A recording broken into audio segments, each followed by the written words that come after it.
Phoeun You, a Cambodian-born parolee whose imminent expulsion from the United States became a cause for protest by Asian American and civil rights advocates, was deported Wednesday afternoon, according to Asian Americans Advancing Justice, Asian Law Caucus, one of the groups advocating on his behalf. You had become a prominent activist and prison journalist in San Quentin State Prison. After being granted parole, the California Department of Corrections and Rehabilitation, CDCR, released him in January to the custody of Immigration and Customs Enforcement, which detained him and began deportation proceedings. Capital and Maine reported on Yu's case in July as his supporters sought a pardon for his murder conviction from Gov.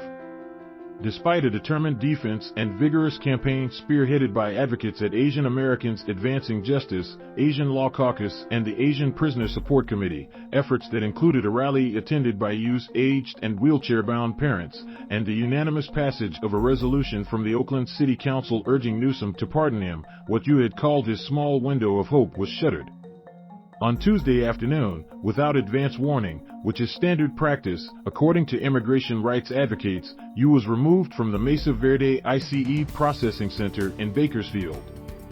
He was able to get a message out to supporters that he was being taken to an airport, but for over 24 hours, his lawyer, family and friends did not know if he was being transferred to another ICE facility or if he had been dispatched to Southeast Asia, where he knows no one and does not speak the language.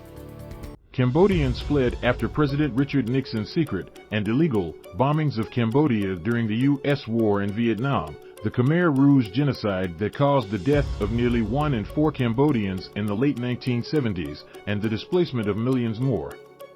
There are no words to fully capture the cruelty of this moment.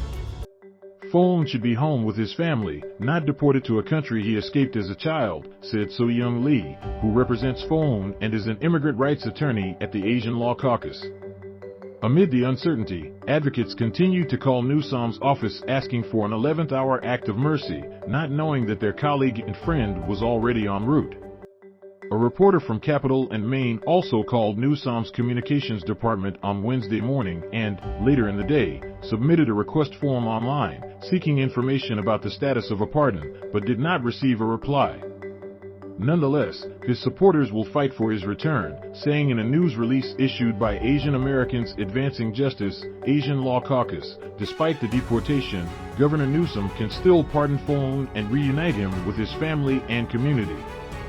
Community members are also raising funds to support Phoeun in Cambodia, a country to which he has no ties. Newsom signed 17 pardons on July 1st, and Yu's was not among them. He knew his chances were slim. But he wasn't giving up because, having paroled him to early release, Newsom knew how hard he had worked to be rehabilitated and that he was not a threat to public safety.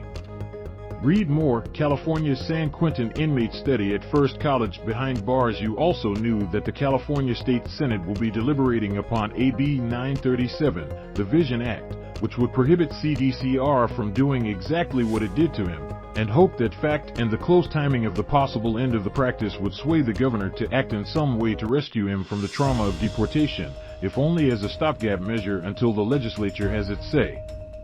Yu was likely met at the airport by staff from a nonprofit in Cambodia, who typically help people in his situation secure proper documentation and provide some transitional support, including housing, but only for about a month. Then he will be on his own.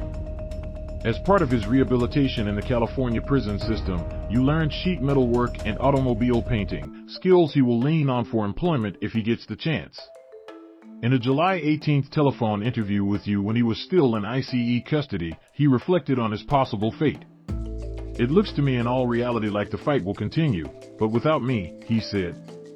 "But I will be there in spirit and through technology, but physically, it doesn't look like I'm going to be there.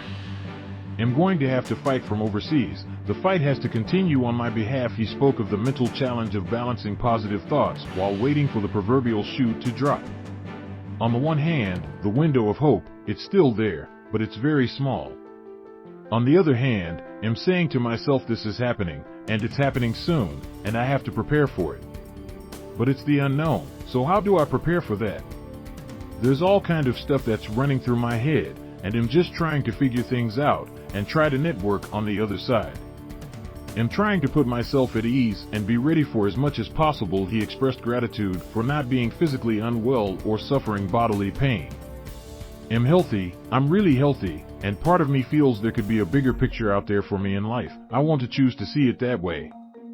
Maybe I can't see it right now, but maybe there will be something good there, and it's going to work out. He was searching for a silver lining, and found one in the quotidian details of daily existence. Well, eating prison food for the past 26 years, the food is definitely going to be better, he said with a little laugh. There are things to look forward to. The first thing is just to breathe free air. I'm looking forward to being outside, and just smelling what freedom smells like. That's one thing I am looking forward to.